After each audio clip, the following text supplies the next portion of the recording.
രാഹുൽ മാങ്കൂട്ടത്തിൽ ഇതാ വോട്ട് ചെയ്യാൻ എത്തിയിരിക്കുന്നു. 10-15 ദിവസത്തെ ഒളിവ് ജീവിതത്തിന് ശേഷം രാഹുൽ മാങ്കൂട്ടത്തിൽ പാലക്കാട്ടേക്ക് വോട്ട് ചെയ്യാൻ എത്തിയിരിക്കുകയാണ്.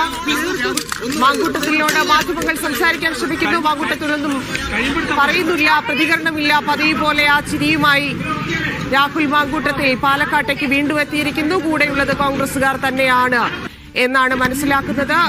നേരത്തെ പലരോടും നമ്മൾ ചോദിച്ചിരുന്നു, തിരിച്ചങ്ങോട്ട് എത്തിയാൽ എങ്ങനെ സംരക്ഷണം ഒരുക്കും, കൂടെ നിൽക്കുമോ എന്നൊക്കെയുള്ളതിൽ പലർക്കും പല അഭിപ്രായങ്ങളായിരുന്നു. പക്ഷേ ഇപ്പോൾ കൂടെയുള്ളത് പാലക്കാട്ടെ പ്രാദേശിക നേതാക്കളാണെന്ന് മനസ്സിലാക്കുന്നു. അറിയേണ്ടതുണ്ട്. രാഹുൽ മാങ്കൂട്ടത്തിൽ എത്തിയിരിക്കുന്നു.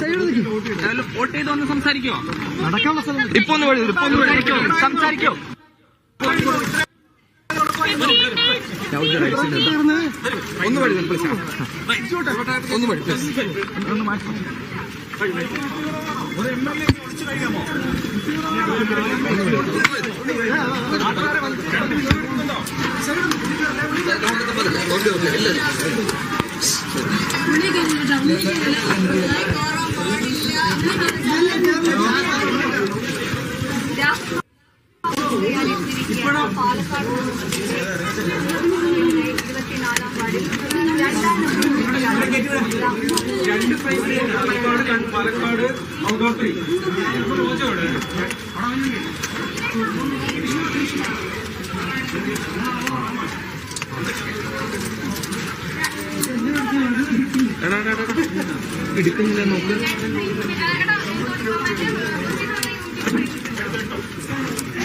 15 ദിവസത്തെ ഒളിവ് ജീവിതത്തിന് ശേഷമാണ് രാഹുൽ മാങ്കൂട്ടത്തിൽ പാലക്കാട്ടേക്ക് വോട്ട് ചെയ്യാൻ എത്തിയിരിക്കുന്നത്. ഒളിവ് ജീവിതം അവസാനിച്ചിരിക്കുന്നു. രണ്ടാമത്തെ പീഡന കേസിലും ജാമ്യം ലഭിച്ചതോടെയാണ് പാലക്കാട്ടെ MLA കാണാതായിരുന്ന 15 ദിവസമായി ഒളിവിൽ താമസിക്കുന്ന പോലീസിന്റെ കണ്ണുവെട്ടിച്ചോടിയ രാഹുൽ മാങ്കൂട്ടത്തിൽ ഇപ്പോൾ വോട്ട് ചെയ്യാൻ എത്തിയിരിക്കുന്നത്.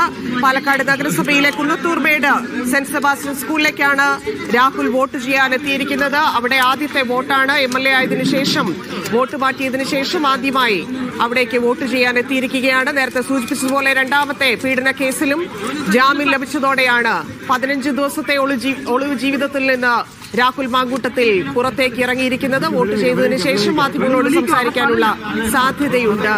വോട്ട് ചെയ്ത് പുറത്തിറങ്ങിയിരിക്കുന്നു.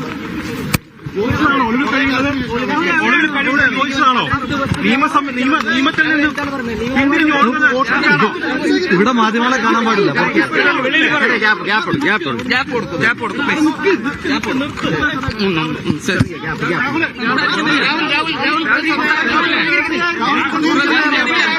ചോദ്യമുണ്ട്.